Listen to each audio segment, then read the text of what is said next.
Want to be successful in starting a business, then you study what people have learned, and everything that people have learned they've written down or shared in seminars or put onto audio programs is, I learned this from a very wise man named Kopmeyer, who spent more than 50 years studying success.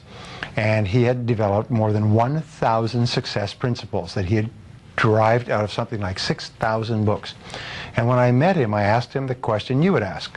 Of all these 1,000 principles, because I had studied it all, which is the most important principle of all? And he said, Brian, he said, it's simple. He said, use proven success methods. He said, learn from the experts. He said, Brian, you'll never live long enough to learn it all for yourself. So what I find is that successful people are those who learn from others who've gone before them. Unsuccessful people try to make it all up. Like a cook going into the kitchen, taking ingredients out of the cupboards, throwing them all in a bowl, and wondering why it doesn't taste good. This is why people's sales careers, why 80% of salespeople are functioning well below their potential. Only 20% make all the money. Why 20% of businesses in any industry make all the profits. Why 20% of the professionals in any service make 80% of the money, and so on, is because they follow proven success principles, proven recipes, proven formulas, proven combinations, and they just do them over and over again until they master them. Then they can do more and more of them, faster and faster, easier and easier, at a higher level of quality. And all that translates into greater results. There's a process which has made more people rich than any other single process of goal achieving. And it's to take your major goal and structure it as a question. If your goal is to earn $100,000 a year, then you write, how can I earn $100,000 in the next 12 months? Now, that's an open-ended question, not how can I earn it at my job or doing a specific thing, just an open-ended question, how can I earn the amount of money? And then you discipline yourself to write 20 answers to the question. And the 20 answers are all the different things that you could think of to earn $100,000. Work longer, work harder, upgrade my skills, get a new job, take a part-time opportunity. Whatever it happens to be, write down everything you could think of, but force yourself to write at least 20 questions, or 20 answers to the question. The 20-question method, called mindstorming, forces you to dig deep, deep into your mind, where you will find all your answers. And it may be call a person, read a book. Let me give you an example. We had a young fellow, entrepreneur, he got 35 years old. He'd built a successful business. He'd worked about 10 years to do it. And he, for 2 years, wanted to sell his business so he could take a year off and travel, enjoy his money. And so for 2 years, he just sort of floundered around like a fish on the dock, wanting to sell his business. Nobody offered to buy it. He suggested it to people. People were not interested, and so on. And in this exercise that they put him through, his 20th answer, and often it's the 20th answer that is the breakthrough, was buy a book on how to sell your own business. And it just went off like a flashbulb in his mind. At the break, he got up. It was a downtown hotel. Got up, went down to the street to a major bookstore, went and found, he was amazed at the number of books that had been written on how to buy and sell a business. So he bought 2 or 3 books. 2 months later, he had restructured, packaged his business, sold it completely, satisfactorily, and took a year off. He said, but it was just a single idea. It was a breakthrough idea.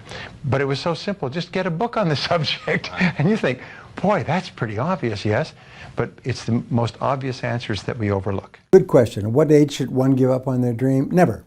Goethe said this, Henry Ford said this, Rockefeller said this, you're only as young or as old as your dreams. And as long as you still have dreams and visions and goals, they keep you young. It's the most amazing darn thing. One of the great stories is the story of Kentucky Fried Chicken. Once upon a time, there was a little boy named Harlan, and Harlan was taught by his mother a special recipe down south in the United States on how to make chicken. When he grew up, he got a job as a short order cook in a small cafe. And he asked his boss if his boss would be interested in this chicken recipe. And his boss said, sure, throw it together, see what the people say.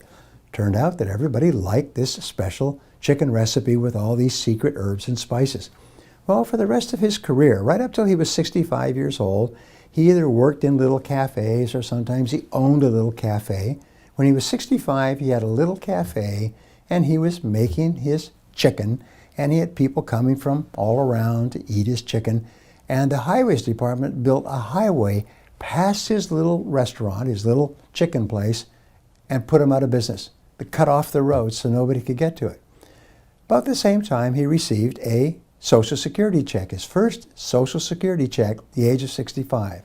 And he became angry.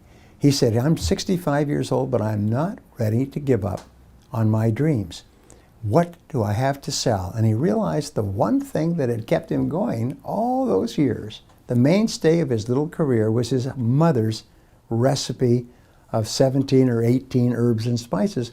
So he put them together in little bags, one bag per chicken, and he put his pots and pans in the back of his old car, and he started driving up and down the eastern seaboard, going from cafe to cafe to cafe, to ask them if they would pay him 5 cents a bag for his magical combination of herbs and spices. He called on more than 1,000 restaurants, sleeping in his car week after week, and finally he came across a little restaurant in Toronto that agreed to pay him 5 cents a bag for his herbs and spices. This is back in the 60s. And because of exchange controls, they had to give the money to the Red Cross. That was the beginning of the Kentucky Fried Chicken Empire. We began to sell this recipe more and more. People began to put it on their signs. A major corporation came along and said we could make a real business of this. So they embraced him. They built the franchise. They made him one of the best known people in the world. When he died some years later, he was worth more than $50 million because he never gave up on his dreams. So I don't know if you're 65 and broke and living in your car with pots and pans with no money, but wherever you are, you never give up on your dreams. Thank you for watching today's video. This channel is brought to you by hopelify.org to inspire you to become the very best that you are designed to be. Remember, a few simple keys, mastered and consistently applied, are often all we need to excel in each area of life. You can help make this channel even better in 3 simple ways. 1. Subscribe to receive more videos. 2. Leave a comment below to let me know what resonates with you from today's video. Or 3. Suggest a topic for a video that you will like for us to feature on this channel. Visit hopelify.org to post your own inspirational content.